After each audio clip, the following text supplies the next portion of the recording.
السلام علیکم ورحمۃ اللہ وبرکاتہ۔ حمداً کثیراً طیباً مبارکاً فیہ، اللہم صلی وسلم علی نبینا محمد۔ اعوذ باللہ من الشیطان الرجیم، بسم اللہ الرحمن الرحیم۔ الحمدللہ، آج ہماری کلاس کا تیسرا دن اور ہمارا تیسرا سبق ہے۔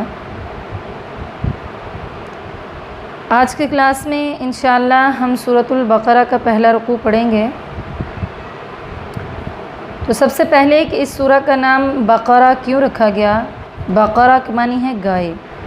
تو چونکہ اس سورہ میں بنی اسرائیل کو ایک گائے ذبح کرنے کا حکم دیا گیا اور یہ سارا ان کا گائے کا قصہ بیان کیا گیا، تو اسی قصے کی مناسبت سے اس سورت کا نام سورۃ البقرہ رکھا گیا۔ یہ سورہ مدنی ہے اور اس کی 286 آیات اور 40 رکوع ہیں۔ یہ نبی اکرم صلی اللہ علیہ وآلہ وسلم کا فرمان ہے صحیح مسلم میں کہ لا تجعلوا بیوتکم قبورا فإن البیت الذی تقرأ فیہ سورۃ البقرہ لا يدخلہ الشیطان۔ تم اپنے گھروں کو قبرستان نہ بناؤ، بے شک جس گھر میں سورۃ البقرہ پڑھی جاتی ہے اس گھر میں شیطان داخل نہیں ہوتا۔ صحیح مسلم شریف میں ایک اور جگہ پر نبی اکرم صلی اللہ علیہ وآلہ وسلم کا فرمان ہے کہ الزہراوین پڑھا کرو۔ زہراوین کا مطلب دو جگمگانے والی صورتیں، یعنی سورۃ البقرہ اور سورۃ آل عمران۔ الزہراوین پڑھا کرو، قیامت کے دن وہ اس حال میں آئیں گی جیسے وہ دو بادل یا دو صائبان یا پرندوں کے دو جھنڈ ہیں، اور وہ اپنے پڑھنے والوں کی طرف سے مغفرت کے لیے اللہ کے ہاں جھگڑا کریں گی۔ اس لیے سورۃ البقرہ پڑھا کرو، اسے حاصل کرنا برکت اور اس کو چھوڑ دینا حسرت ہے۔ باطل قوتیں یعنی جادو وغیرہ اس سورت کا مقابلہ نہیں کر سکتی ہیں۔ سنن نسائی شریف میں بھی صحیح درجہ کی ایک حدیث ملتی ہے کہ حضور صلی اللہ علیہ وآلہ وسلم نے فرمایا، میں تم میں سے کسی کو ایسا نہ پاؤں کہ وہ پیر پر پیر چڑھائے پڑھتا چلا جائے لیکن وہ سورۃ البقرہ نہ پڑھے۔ تو سن لو، جس گھر میں یہ مبارک سورت پڑھی جاتی ہے وہاں سے شیطان بھاگ کھڑا ہوتا ہے۔ سب گھروں میں بدترین اور ذلیل ترین گھر وہ ہے جس میں کتاب اللہ کی تلاوت نہ کی جائے۔ حضرت عبداللہ بن مسعود رضی اللہ تعالیٰ عنہ کا فرمان ہے کہ جو شخص سورہ بقرہ کی پہلی 4 آیتیں اور آیت الکرسی اور 2 آیتیں آیت الکرسی کے بعد کی اور 3 آیتیں سب سے آخر کی، یہ سب 10 آیتیں رات کے وقت پڑھ لے، اس گھر میں شیطان اس رات نہیں جا سکتا اور اسے اور اس کے گھر والوں کو اس دن شیطان یا کوئی اور بری چیز ستا نہیں سکتی ہے۔ یہ آیتیں اگر مجنون پر پڑھی جائیں تو اس کا دیوانہ پن بھی دور ہو جاتا ہے۔ سنن دارمی میں ہے کہ حضور صلی اللہ علیہ وآلہ وسلم نے فرمایا، جس طرح ہر چیز کی بلندی ہوتی ہے اسی طرح قرآن کی بلندی سورۃ البقرہ ہے۔ جو شخص رات کے وقت اسے اپنے گھر میں پڑھے 3 راتوں تک شیطان اس کے گھر میں نہیں جا سکتا، اور اگر دن کو پڑھ لے گا تو 3 دن تک شیطان اس کے گھر میں قدم نہیں رکھ سکتا۔ ابن ماجہ میں حسن درجہ کی ایک روایت ملتی ہے کہ حضور صلی اللہ علیہ وآلہ وسلم نے ایک چھوٹا سا لشکر ایک جگہ بھیجا اور اس کی سرداری آپ نے اس شخص کو دی جنہوں نے فرمایا کہ مجھے سورہ بقرہ یاد ہے۔ اس وقت ایک شریف شخص نے کہا کہ میں بھی اسے یاد کر لیتا، لیکن میں ڈرتا ہوں کہ کہیں ایسا نہ ہو کہ میں اس پر عمل نہ کر سکوں۔ تو حضور صلی اللہ علیہ وآلہ وسلم نے فرمایا، قرآن سیکھو، قرآن پڑھو۔ جو شخص قرآن کو سیکھتا ہے، قرآن کو پڑھتا ہے اور اس پر عمل بھی کرتا ہے، اس کی مثال ایسی ہے جیسے مشک بھرا ہوا برتن ہو جس کی خوشبو ہر طرف مہک رہی ہو، اور جو اسے سیکھ کر سو جائے، یعنی سیکھے لیکن اس پر عمل نہ کرے، تو اس کی مثال اس برتن کی سی ہے جس میں مشک تو بھرا ہوا ہے لیکن اوپر سے منہ کو بند کر دیا گیا ہے۔ اسی طرح صحیح بخاری شریف میں ہے کہ حضرت اسید بن حضیر رضی اللہ تعالیٰ عنہ نے ایک مرتبہ رات کو سورہ بقرہ کی تلاوت شروع کی تو اچانک ان کا گھوڑا جو ان کے پاس ہی بندھا ہوا تھا اس نے اچھلنا کودنا شروع کر دیا۔ آپ رضی اللہ تعالیٰ عنہ نے اپنی قرات چھوڑ دی۔ جیسے ہی انہوں نے اپنی قرات میں وقف کیا تو گھوڑے نے بھی اچھلنے میں وقف کر لیا۔ پھر دوبارہ تلاوت قرآن شروع کی، یعنی سورہ بقرہ کی تلاوت شروع کی تو گھوڑے نے پھر اچھلنا شروع کر دیا، حتیٰ کہ تیسری مرتبہ ایسا ہوا، وہ کہتے ہیں کہ میں نے تیسری مرتبہ کے بعد چھوڑ دیا، قرآن پاک کی تلاوت کو پڑھنا بند کر دیا کہ میں ڈر گیا کہ میرا بیٹا جو یحییٰ تھا وہ گھوڑے کے پاس ہی لیٹا ہوا تھا، کہیں ایسا نہ ہو کہ گھوڑا میرے بیٹے کو کچل دے۔ وہ کہتے ہیں کہ جب میں نے قرآن کی تلاوت کرنا بند کی تو میں نے اوپر کی طرف نظر دوڑائی تو میں دیکھتا کیا ہوں کہ ایک نورانی چیز سایہ دار ابر کی طرح ہے اور اس میں چراغوں کی طرح روشنی ہے۔ بس میں نے دیکھتے ہی دیکھتے وہ چیز اوپر کو اٹھ گئی۔ تو صبح ہوئی، نبی اکرم صلی اللہ علیہ وآلہ وسلم کو جب اس بات کا تذکرہ کیا تو آپ صلی اللہ علیہ وآلہ وسلم نے فرمایا، جانتے ہو وہ کیا چیز تھی؟ وہ فرشتے تھے جو تمہاری آواز کو سن کر قریب آ گئے تھے، اگر تم پڑھنا نہ چھوڑتے تو یاد رکھو صبح تک وہ فرشتے یوں ہی رہتے اور ہر شخص انہیں دیکھ لیتا، وہ فرشتے کسی سے نہ چھپتے۔ سنن ابن ماجہ میں ہے کہ رسول اللہ صلی اللہ علیہ وآلہ وسلم نے فرمایا، سورہ بقرہ سیکھو، اس کو حاصل کرنا برکت ہے اور اس کا چھوڑنا حسرت ہے۔ جادوگر اس کی طاقت نہیں رکھ سکتے ہیں۔ پھر کچھ دیر آپ صلی اللہ علیہ وآلہ وسلم نے خاموش رہنے کے بعد فرمایا، سورہ بقرہ اور سورہ آل عمران سیکھو، یہ دونوں نورانی صورتیں ہیں، اپنے پڑھنے والے پر صائبان یا بادل یا پرندوں کے جھنڈ کی طرح قیامت کے روز سایہ کریں گے۔ قرآن پڑھنے والا جب قبر سے اٹھے گا تو دیکھے گا کہ ایک نوجوان نورانی چہرے والا شخص اس کے پاس کھڑا ہوا کہتا ہے کہ کیا آپ مجھے جانتے ہیں؟ وہ کہے گا نہیں، میں تو تجھے نہیں جانتا۔ تو وہ کہے گا میں قرآن ہوں جس نے تجھے دن کو بھوکا پیاسا رکھا اور راتوں کو بستر سے تو دور رہا۔ ہر تاجر اپنی تجارت کے پیچھے ہے لیکن آج سب تجارتیں تیرے پیچھے ہیں۔ اب اس کے رہنے کے لیے سلطنت اس کے داہنے ہاتھ میں دے دی جائے گی اور ہمیشہ کے فائدے اس کے بائیں ہاتھ میں۔ اس کے سر پر وقار اور عزت کا تاج رکھا جائے گا۔ اس کے ماں باپ کو دو ایسے عمدہ قیمتی حلے پہنائے جائیں گے کہ ساری دنیا مل کر بھی ان کی قیمت نہ چکا سکے گی۔ وہ حیران ہو کر اس کے ماں باپ کہیں گے کہ آخر اس رحم و کرم اور اس انعام و اکرام کی وجہ کیا ہے؟ تو انہیں جواب دیا جائے گا کہ تمہارے بچے کے قرآن پڑھنے اور اس پر عمل کرنے کی وجہ سے تم پر یہ نعمت انعام کی گئی ہے۔ پھر اسے کہا جائے گا کہ جا تو پڑھتا جا اور جنت کے درجوں پر چڑھتا جا۔ چنانچہ وہ قرآن پڑھنے والا قاری قرآن پڑھتا جائے گا اور درجہ بدرجہ چڑھتا جائے گا، خواہ وہ قرآن کو ترتیل سے پڑھے یا بے ترتیل سے۔ صحیح مسلم شریف میں ہے کہ قرآن پڑھا کرو، یہ اپنے پڑھنے والوں کی قیامت کے دن شفاعت کرے گا۔ دو نورانی صورتوں یعنی سورہ بقرہ اور آل عمران کو پڑھتے رہا کرو، یہ دونوں قیامت کے دن اس طرح آئیں گی کہ گویا یہ دو صائبان ہیں یا دو ابر ہیں یا پر کھولے پرندوں کی دو جماعتیں ہیں، اپنے پڑھنے والوں کی طرف سے اللہ تعالیٰ سے سفارش کریں گی۔ پھر حضور صلی اللہ علیہ وآلہ وسلم نے فرمایا، سورہ بقرہ پڑھا کرو، اس کا پڑھنا برکت ہے اور چھوڑنا حسرت ہے۔ مسند احمد کی ایک اور حدیث میں ہے کہ قرآن اور قرآن پڑھنے والوں کو قیامت کے دن بلوایا جائے گا۔ آگے آگے سورہ بقرہ اور سورہ آل عمران ہوں گی، بادل کی طرح یا سائے اور سائبان کی طرح یا پر کھولے پرندوں کے جھرمٹ کی طرح یہ دونوں پروردگار سے ڈٹ کر سفارش کریں گی۔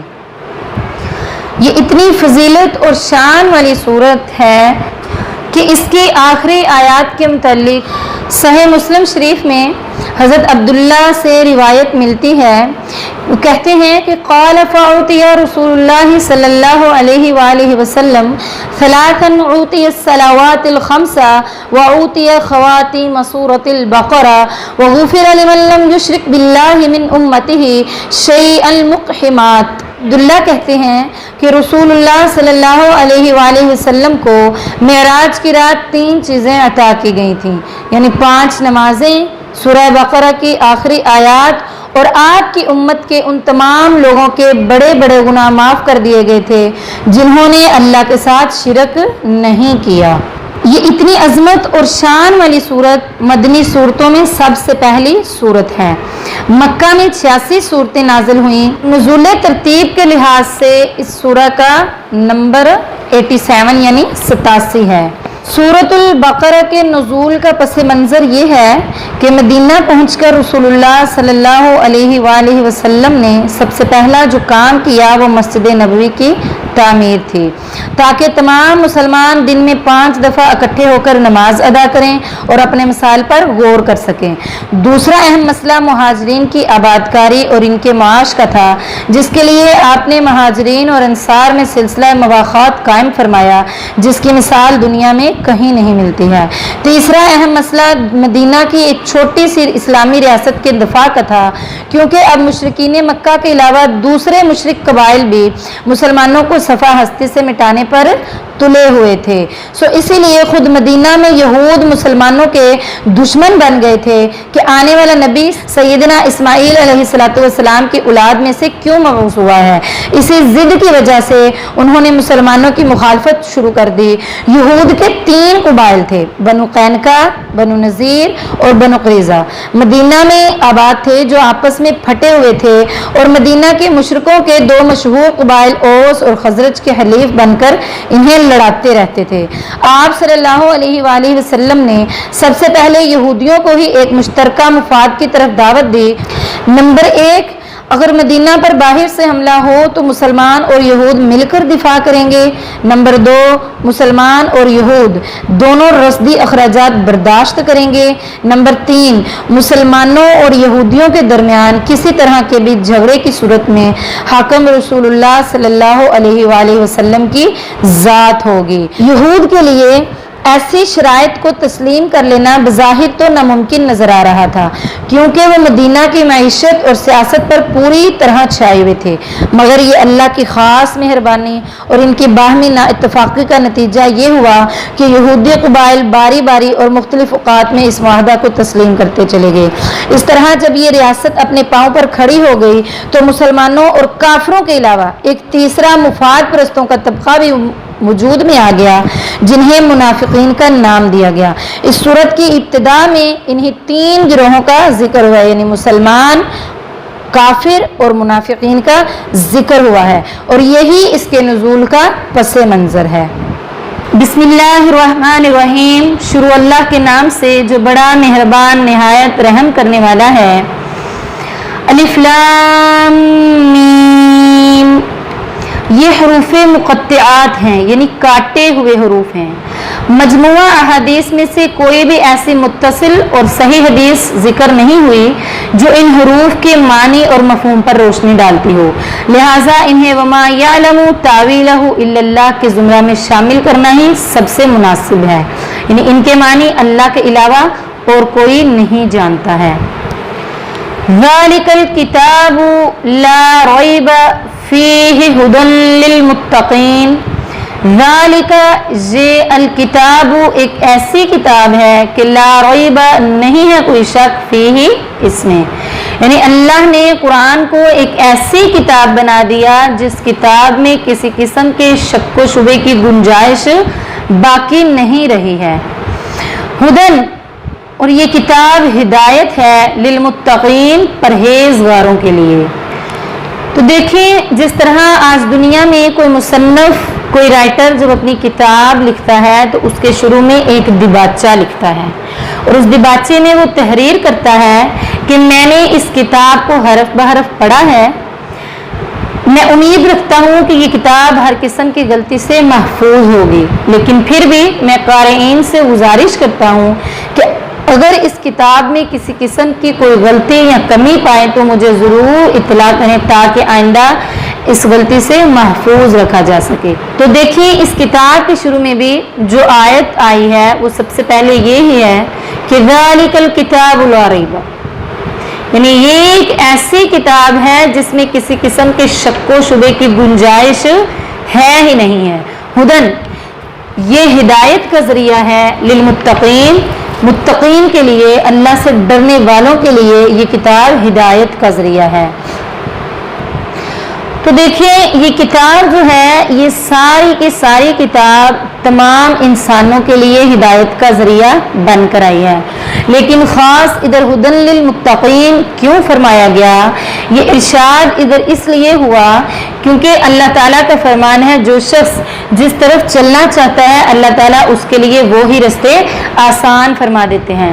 جو شخص نیکیوں کے راہ پر ہدایت کے رستے پر چلنا چاہتا ہے اللہ تعالیٰ اس کے لیے ہدایت والے رستے آسان فرما دیتے ہیں، اور جو شخص برائی کے رستے پر کفر کے رستے پر چلنا چاہتا ہے اس کے لیے وہی رستے آسان ہو جاتے ہیں۔ تو ادھر ہدن للمتقین کا ارشاد فرمانے سے مطلب بھی یہی ہے کہ جو شخص اللہ سے ڈرتا ہے، تقوی اختیار کرتا ہے، اللہ کے احکام پر عمل کرتا ہے تو وہی لوگ متقین ہیں، اور ان متقین لوگوں کے لیے ہی یہ کتاب ہدایت کا ذریعہ ہے۔ اب دیکھیں ادھر متقین لوگوں کی صفات بیان ہو رہی ہیں، متقین کی پہچان بیان ہو رہی ہے کہ ان میں یہ صفتیں پائی جائیں گی۔ یہ ادھر 6 صفتیں متقین کی بیان ہوئی ہیں کہ جن میں یہ صفتیں پائی جائیں گی وہ متقین ہوں گے، اور ان کے لیے یہ کتاب ہدایت کا ذریعہ ہوگی۔ الذین جو لوگ یؤمنون وہ ایمان لاتے ہیں، بالغیب غیب پر، ویقیمون الصلاۃ اور وہ قائم کرتے ہیں نماز کو، ومما اور اس میں سے جو رزقناہم ہم نے رزق دیا ان کو، ینفقون وہ خرچ کرتے ہیں۔ تو دیکھیں اس آیت میں سب سے پہلی متقین کی صفت بیان کی گئی ہے وہ یہ ہے کہ وہ بن دیکھی چیزوں پر ایمان لاتے ہیں، یعنی اللہ کو نہیں دیکھا لیکن اللہ پر ایمان ہے، فرشتوں کو نہیں دیکھا لیکن فرشتوں پر ایمان ہے، پہلے انبیاء کو نہیں دیکھا لیکن ان پر ایمان ہے، جنت جہنم کو نہیں دیکھا، آخرت کے دن کو نہیں دیکھا لیکن بالغیب وہ غیب پر ایمان لاتے ہیں۔ مسند احمد میں ایک حدیث ملتی ہے کہ ایک صحابی کہتے ہیں کہ ہم نے حضور صلی اللہ علیہ وآلہ وسلم کے ساتھ ناشتہ کیا، ہمارے ساتھ ابو عبیدہ بن جراح رضی اللہ تعالیٰ عنہ بھی تھے۔ انہوں نے کہا یا رسول اللہ صلی اللہ علیہ وآلہ وسلم کیا ہم سے بہتر بھی کوئی اور ہے؟ ہم آپ پر اسلام لائے، آپ کے ساتھ ہم نے جہاد کیا، تو آپ صلی اللہ علیہ وآلہ وسلم نے فرمایا ہاں وہ لوگ جو تمہارے بعد آئیں گے وہ مجھ پر ایمان لائیں گے حالانکہ انہوں نے مجھے نہ دیکھا ہوگا، یعنی غیب پر ایمان لانا نبی اکرم صلی اللہ علیہ وآلہ وسلم نے فرمایا ہے غیب پر ایمان لانا افضل ہے۔ وَيُقِيمُونَ الصَّلَاةَ اور وہ قائم کرتے ہیں نماز کو، نبی اکرم صلی اللہ علیہ وآلہ وسلم کا فرمان ہے صلو کما رأیتمونی اصلی، یعنی جس طرح مجھے نماز پڑھتے دیکھا ہے بالکل اسی طرح نماز پڑھو۔ نماز تو منافق بھی پڑھتے تھے، ان منافقوں جیسی نہیں بلکہ نماز ویسی پڑھو جیسا نبی اکرم صلی اللہ علیہ وآلہ وسلم کا فرمان ہے۔ وَمِمَّا اور اس میں سے جو رزقناہم رزق دیا ہے ہم نے ان کو، یعنی اللہ تعالیٰ فرما رہے ہیں ہم نے جو کچھ بھی ان کو عطا کیا ہے۔ اب اس عطا کرنے سے مراد صرف مال ہی نہیں بلکہ علم بھی ہے، ہنر بھی ہے، جو کچھ بھی اللہ نے عطا کیا ہے ان سب میں سے وہ اللہ کی راہ میں ینفقون خرچ کرتے ہیں۔ والذین اور جو لوگ یؤمنون وہ ایمان لاتے ہیں، بما اس کے ساتھ جو انزل نازل کیا گیا الیک آپ کی طرف، وما اور جو انزل نازل کیا گیا من قبلک آپ سے پہلے، وبالآخرتی اور آخرت کے ساتھ بھی ہم وہ یقینون یقین رکھتے ہیں۔ یعنی دیکھیں پچھلی آیت میں اللہ تعالیٰ نے متقین لوگوں کی 3 صفتیں بیان کی ہیں۔ سب سے پہلی صفت کہ وہ غیب پر ایمان لاتے ہیں، دوسری صفت کہ وہ نماز قائم کرتے ہیں، تیسری صفت کہ جو کچھ بھی ان کو اللہ نے دیا ہے وہ اللہ کی راہ میں خرچ کرتے ہیں۔ اب ادھر چوتھی صفت اللہ تعالیٰ متقین کی بیان کر رہے ہیں کیا کہ جو کچھ بھی ہے محمد صلی اللہ علیہ وآلہ وسلم ہم نے آپ پر نازل کیا ہے، جو معجزات جو کلام آپ پر نازل کیا ہے ان سب پر بھی وہ ایمان لاتے ہیں، اور جو آپ سے پہلے نازل کیا گیا، آپ سے پہلے جو نبی نازل کیے گئے، جو صحیفے جو کتابیں نبیوں کے معجزات جو کچھ بھی اللہ نے نازل کیا ہے ان سب پر بھی وہ ایمان لاتے ہیں۔ اور وبالآخرۃ ہم یوقنون آخرت کے دن پر بھی وہ یقین رکھتے ہیں، ان کا اس بات پر یقین ہے کہ ہم مر کر دوبارہ اٹھائے جائیں گے، اللہ کے سامنے پیش کیے جائیں گے، اور اس دنیا میں جو اعمال ہم کر رہے ہیں ان کا ہمیں جزا و سزا ضرور ملے گی۔ اولئک تو جن لوگوں میں یہ 6 صفات پائی جاتی ہیں